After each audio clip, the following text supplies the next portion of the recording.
And welcome to Good Game, the show for gamers by gamers. I'm Bajo. And I'm Junglist. Jung, 'tis the silly time of year with more games coming out than you can fit in your pants. So let's get on with it.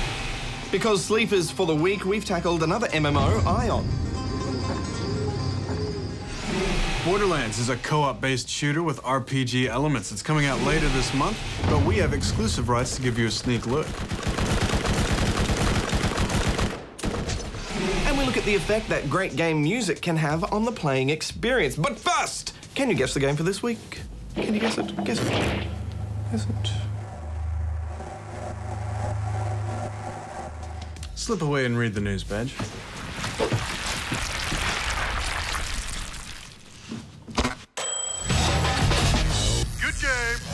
Could we yet see a return to the Metroid Prime series? Despite the planned trilogy of games coming to a close, the game's producer Kensuke Tanabe has admitted that he has been considering a multiplayer-only installment of the game. Tanabe thinks there's potential in Samus's Morph Ball form being used for some kind of multiplayer shenanigans. Gamers who bought Halo 3 ODST are reporting disk read errors when playing the game. Bungie has confirmed the problems are real and that they are looking into solutions, although Microsoft has stated that it only affects a very small number of consumers. Anyone getting disk problems is urged to check the game's official forums for tips on how to troubleshoot. And in more Microsoft news, the company has pledged approximately $22 million to the South Korean games industry. The money will be spent on everything from software engineers through to technical support across 25 different game developers. The aim is to help further develop online gaming in the region and no doubt keep Microsoft and its technologies at the forefront of such developments.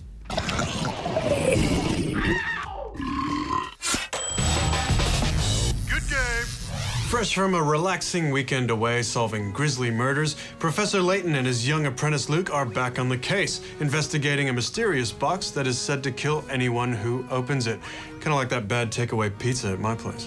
Lovingly animated cutscenes once again pave the way for an unfolding story as you work your way through 100 or so self-contained puzzles. Let's see if this works. Pandora's box follows pretty much the exact same formula as Professor Layton and the Curious Village, but that's certainly not a bad thing. These are games that are hard to put down once you start. Tricky sliding block puzzles, tests of mathematical conundrums, and spot the difference teasers. There's a good variety to keep the brain cells humming, but just occasionally you'll get one answer which will make you go, "Oh, come on, that's not fair." However, the hint system does wonders to alleviate those moments of grief. The weird old witch lady is back, so you can go and do any puzzles that you may have missed, and new minigames replace the robot dog construction from the first game. There's a camera assembly puzzle, a pet hamster that you can make lose weight, and a bit of tea brewing recipe creation. There are a few niggles that have carried over from the first though, Jung, such as if you fail a solution and push try again, rather than being dumped straight back into the puzzle, you have to go through a whole bunch of menus. Also now looking for those hint coins is more a case of dodge the pop-up description box. But the most disturbing thing is what's happened to Professor Layton's assistant. In the first game, Luke was a well-mannered lad with the elocution of a private school prefect. It certainly sounds like you two would have gotten along, Professor. But now the poor boy sounds like a chimney-sweeping pickpocket reject from the cast of Oliver. So what's the story behind this Elysian box, anyway? All who open it die? You gotta solve a puzzle or two, Prof. You gotta solve a puzzle or two. Sounds awfully fishy to me. Despite a few small oddities, Pandora's box delivers another dose of what was fun the first time around. Heaps of puzzles, a fun story, and an addictive adventure-style structure. I'm giving it 8.5 out of 10 rubber chickens. Yeah, same for me. I'm gonna give it 8.5. For some gamers, it's all about compelling narrative, pretty graphics, or realistic blood splatter. For the rest of us, there's only one reason to struggle through hours and hours of gameplay: boss fights. It's a topic we could spend the next 40 episodes covering, but we've only got a few minutes, so if we don't mention your favorite boss, feel free to boo the TV. Arcade bosses date back to the mothership from 1980's Phoenix, which appeared at every 5 levels to threaten your fighter. To bring it down, you had to shoot through the hull to kill the alien pilot inside. But it took Shigeru Miyamoto to get us addicted to the idea of boss fights with 2 classic titles: Mario had his start against a giant ape, but he truly entered our hearts when he heroically leapt a fire-breathing, princess-napping monster and saved the day. Bowser was a worthy opponent, but he taught us a valuable lesson. Turtles can't fly. Meanwhile, in an alternative universe, a young'un named Link triumphed over another princess napper. But unlike Bowser, invisible pigman Ganon could only be defeated by a silver arrow. The best villains are ones you have some attachment to, the ones you really, truly want to see go down. By 1992, developers were upping the emotional ante. And if you're gonna spend 60 missions escaping from a Nazi prison, who better to battle on the way out than Adolf Hitler himself? Mecha Führer, that's who. In Wolfenstein 3D, Hitler releases volley after volley of bullets from 4 chain guns until you destroy his robo-suit, then keeps coming at you with a measly 2 chain guns. While BJ Blazkowicz fought Nazis in Europe, another game was taking arcades by storm. We're talking about Mortal Kombat, and the head honcho everyone loved to hate was actually a sub-boss. The main villain of the piece was geriatric Shang Tsung, but he couldn't stack up to Goro, a 4-armed, 2,000-year-old half-dragon who didn't take any lip from the likes of Scorpion. When Blizzard redefined RPGs with dark action titled Diablo, the very first quest in the game let you know what you were in for. The Butcher, a cleaver-wielding demon, is kicking back in a corpse-filled room when you bust in to avenge some innocent villagers' deaths. For a novice adventurer used to dealing with skeletons, it was a bit scary. Not heaps, but a bit. Fresh meat. The spirits of the dead are now avenged. No discussion of epic boss bashing is complete without a mention of Shadow of the Colossus, a game featuring nothing but bosses, 16 of them to be precise. Each one has a specific weakness, and it's up to you to find and exploit it. Fortunately, they tend to be marked by a big glowy spot reflected from your sword. Convenient, yeah? Then there's World of Warcraft, which has more big cheeses than you've had cheeseburgers. Starting with Null Chieftain Hogger, there's an evil overlord for every occasion. The thing with WoW is you usually can't go in and fight those bosses alone. Getting 40 players together to tackle an epic raid dungeon is a feat of organization, coordination, and skill. To arms! It's the chicken dragon of Kalimdor!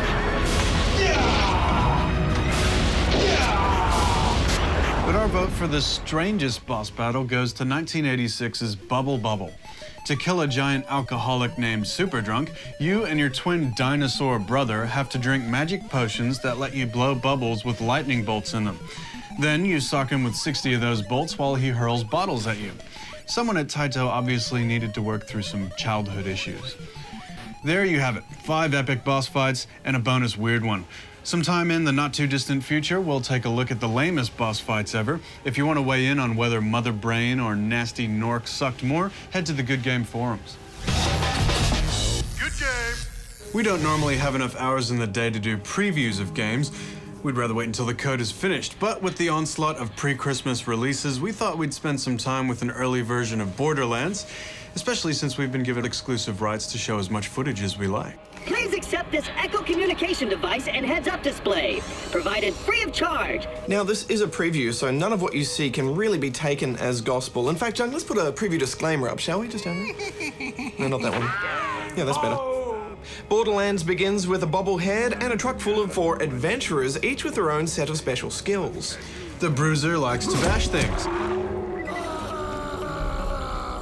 The Hunter is all about long range. The Soldier is a fan of assault rifles. And the Siren can walk on another plane and use trickery to defeat her enemies. We spent most of our time with the Siren because going invisible is always cool, and the class we didn't like so much was the Bruiser because melee is a special ability, and just like Fallout 3, the melee's clunky and boring. Jung, I'm gonna let you finish, but Fallout 3 was one of the best games of all time. but yeah, I found the shotgun was pretty pointless, at least in early levels anyway, and it just ends up getting you killed. Well, at least you managed to find a few shotguns in this game. It's not my fault I had shotgun ninjas in my party. There's lots of questing and gear collecting, and lots of looking down to collect gear, which kind of bugged us because X is the button to collect gear, and X is also the button to reload, so you have to hold X to collect without reloading, and this slight delay multiplied by 2 million is kind of silly. You do level up pretty fast, which is a good thing. Level 16 will take you about 6 hours. And if you're fighting even a mob 1 level higher than you, it's gonna be a tough fight. If there's 2 or more, forget about it. Numbers fly off your foes like flesh, and it really helps with figuring out what their weak spots are and which weapons are more effective. Oh my God, someone help me! Yeah, that was a nice effect, and there's lots of visual rewards like that in the game. The planet you've landed on is a hillbilly Mad Max futuristic planet where they don't take too kindly to strangers unless you help them out with a few quests first. You? One more step and it'll be your last. You should have seen the look on your face. Most of these early on seem to involve fighting your way through lots of skags. More like creatures are only fun to shoot for so long, and then after a while they just send you tougher skags, and then even tougher skags, and then combinations of tougher skags. Yeah, the humanoids are the most fun to engage, and if you die, you'll get a chance at a second wind by taking a goon down with you.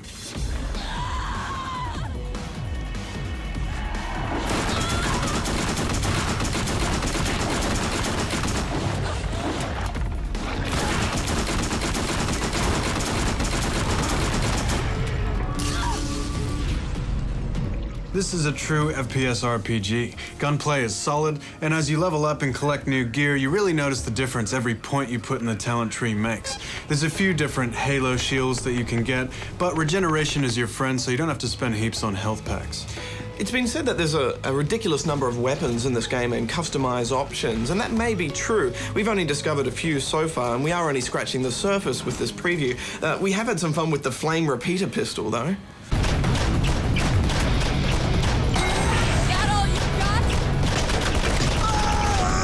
If you love crunching stats and comparing gear for hours like me, then you really enjoy playing with your fat loots, and it's really easy to compare them in this game. Unlike some other games, I'm looking at you, Mass Effect. Badge, I'm gonna let you finish, but Mass Effect had the best space buggies of all time.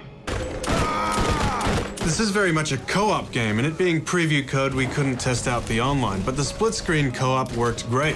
You share money, hitting a teammate will initiate a duel, and when you hand in a quest, it hands it in for everybody, which is great. I really like the dark outline style here, Jung, and recently we caught up with 2 of the game's developers who spoke about how mid-development they completely changed the look of their game. Our artists actually, well, they were insurgents, and they weren't going to stand for it. So like in the middle of production, there was a group of them that secretly got together and they said, we're going to make sure that our concept art look goes into the game. And they built this little section, and they showed us what it all could look like if we actually just built, you know, like the concept car. If we actually could build that and give that to people, what would that be? And we saw it, and it was like, we're dumb. And you can catch the full interview with more game footage on our site. Good game. Music plays a powerful role in creating the adventure, suspense, and emotion that makes video gaming such a compelling experience. Game music and the people that make it aren't always given the acknowledgement they deserve. But as Good Game reporter Ray found out, there are plenty of people trying to change that.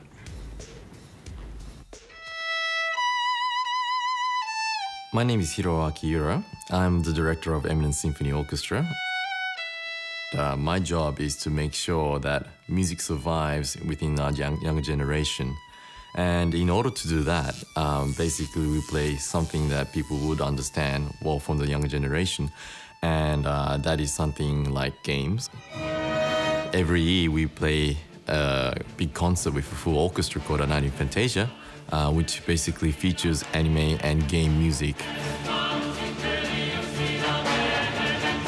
Do you see video game music as a powerful form of expression? I think video game music can be used as a powerful form of expression because the music can add basically all spectrum of human emotions. Of course, it depends how skilled the composer is, but most good composers can evoke anything they want to. For example, Isle of Creation by Chris Velasco. It's a cue from God of War. It kind of evokes kind of fear and mightiness.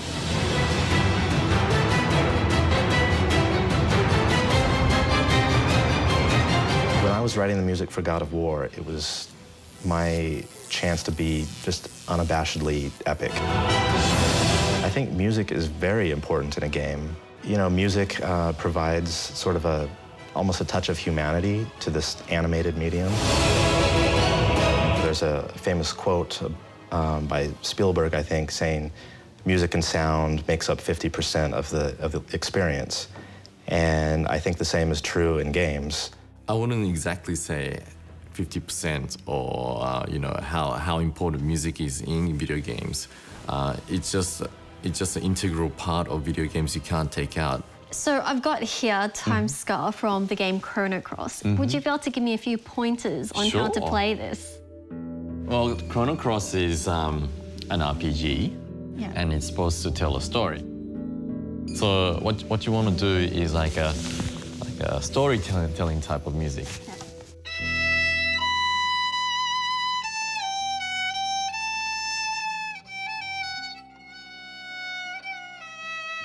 Good.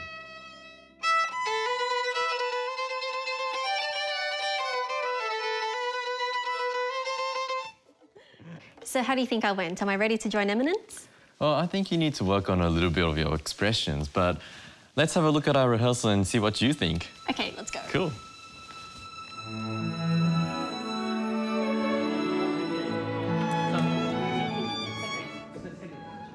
I'm Phil, and I'm the conductor, as you can see. And well, to put it shortly and simply, my role is to try to get the whole orchestra and choir together so that we are actually playing the same thing at the same time.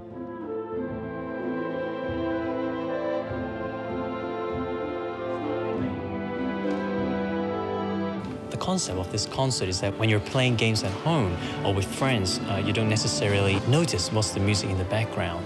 So what we're trying to do is actually bring such an important element to the fore and let the audience actually listen. This concert is so big in the sense that there are so many international guests coming, and so we are actually performing their music right in front of them. So pressure, yes, but by the time of the concert, I just enjoy.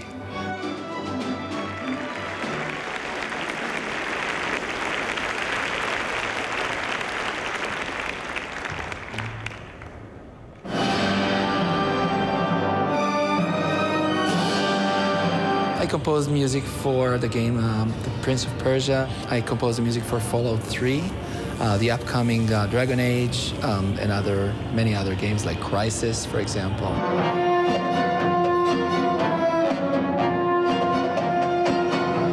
Do you think that video game music has the power to invoke emotion in people? Well, that's the main idea. And basically the role is to create what I call the fourth dimension. It is to basically create the emotional dimension.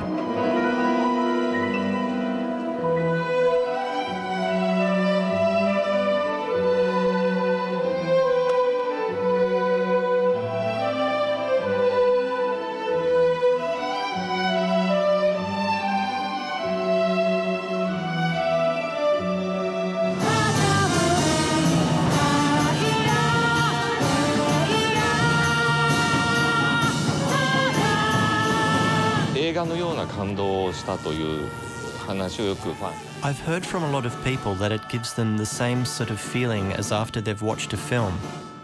That's how much it's moved them.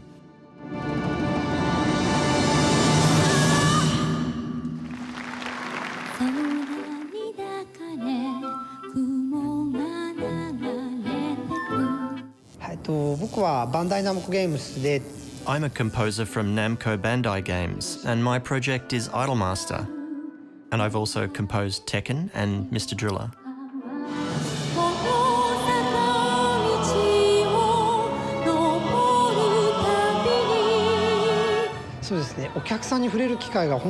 You hardly ever can see the people that are listening to your music, so it's a very happy experience, but at the same time a bit nervous as well.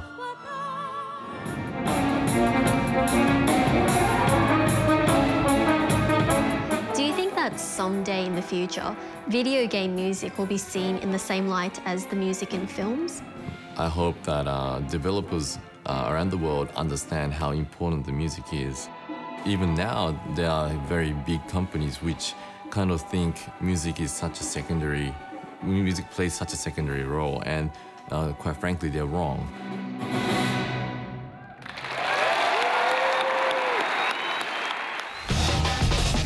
Good game. The company that brought you City of Heroes, Lineage, and Guild Wars have just released their latest game, Aion. It is a massively multiplayer online game with ongoing payments, and indeed the biggest MMO release of this year. But we're not going to get into that will it compete with World of Warcraft debate, because Aion's already been a success in Korea and China for over a year. We're just getting the localized version now, and the launch has gone smoothly. In a world that has been completely split in half, the inhabitants of the upper and lower halves have evolved differently. These two factions, Asmodia and Ilios, are now at war with each other. You'll engage in player-versus-player combat with the other half of your shattered globe, as well as the third NPC faction, the Valar, a dragon race whose evolution and breeding is out of control. This is the world of Atria, built on a heavily modified Crytek engine, and the first thing you'll notice is how good it looks. It's easily the best-looking MMO. On a scale of 1 to 10, where WoW is 6 and Conan is 8, Aion is still confusing mathematicians. Character models are awesome, gear is awesome, enemies look awesome, spell effects look awesome, and the scenery, awesome. Take a look for yourself.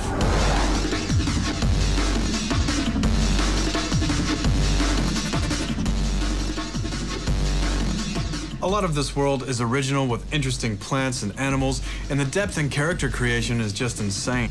Classes are pretty standard, but some are easier to play than others. Mages have to be careful because their blink teleports them backwards. Rogues can die after 1 or 2 mistakes and they require concentration, whereas a warrior really just needs a few keystrokes. Bajo smash!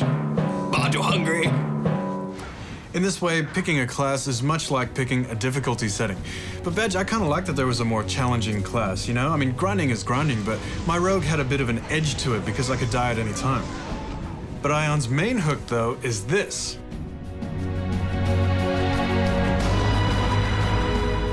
At level 10, you ascend. You can only fly in certain areas, and you have a limited flight time, but there is flying combat, both PvP and raid. As with most MMOs, the object is to figure out the best combination of your abilities for the right situations.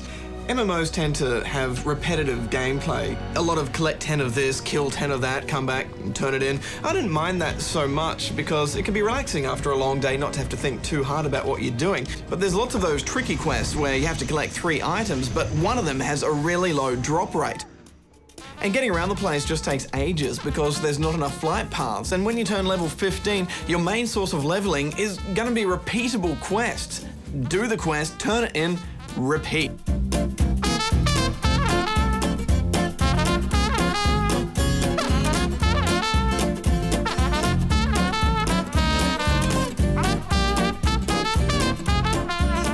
There's something Pavlovian about the way an MMO makes your brain associate grinding with the reward that comes at the end of it. Be that as it may, the actual mechanics of grinding are quite sound in Aion. After level 20, our Spirit Master could bounce aggro back and forth with our pet. It was a pretty good system, so if grindy gameplay is what you're after, then Aion's got a ton of pokey machine bleeps and bloops that'll trick the reward centers of your brain into salivating. Partying is very familiar with the usual setup of tanks, healers, and damage dealers. The main difference being that priests can actually wear chainmail, so they're not too bad in melee. Mages are actually the weakest class. This is all foreplay for level 25 when you get access to the Abyss. You'll be spending a lot of time here. There are airborne raids and PvP, fortresses for your guild to take over with siege, and it'll last you right through endgame. Sadly, level 25 was just beyond our grasp. Call me shallow, but for the time being anyway, the graphics are enough for me to look past a few things here, Jung. And we should point out that even though you hear the words CryEngine, don't be afraid because it actually scales quite well on a medium PC. We should mention though, even though there is an oceanic server, it's not actually in Australia, so you may have a ping disadvantage. Final thoughts? First of all, shallow. Second of all, there are benefits to joining an MMO that's already been successful somewhere else. Not only do you know it's worth playing, you also know it's going to be around for a while. It can compete with World of Warcraft, but it doesn't have to. All the usual hiccups synonymous with a young MMO just aren't there. In fact, it's already at version 1.5. But I'm having trouble figuring out what to rate it, Badge. I mean, it's got the beautiful graphics, but the grindy gameplay, but it's all one beast, you can't separate it. It really comes down to how good Endgame and the Abyss is. And Badge, I'd like to ask for a bit more time, give it some rubber chickens next week. That'll give you a chance to catch up. Well, give me your plateau sword then. I'm using it. You can't use it, you're a mage. It scratches my back. Good game. So did you guess the game for this week? It was Pele's World Tournament Soccer for the Sega Mega Drive. Yes, even in pixel form, he's got the touch. Can we see that again? Ha! Next week, the game that won Best of Show at this year's E3, Uncharted 2. And Gran Turismo on PSP. Same name, different developer for Operation Flashpoint 2 Dragon Rising. And that other great gaming partnership returns, Mario and Luigi in Bowser's Inside Story. Hop onto our forums to level up your good game experience. Till next time, gamers, Junglist, Bajo out.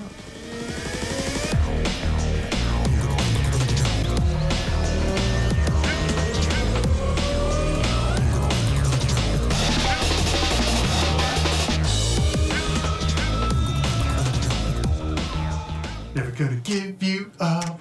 Never gonna... Ha! Rickrolled.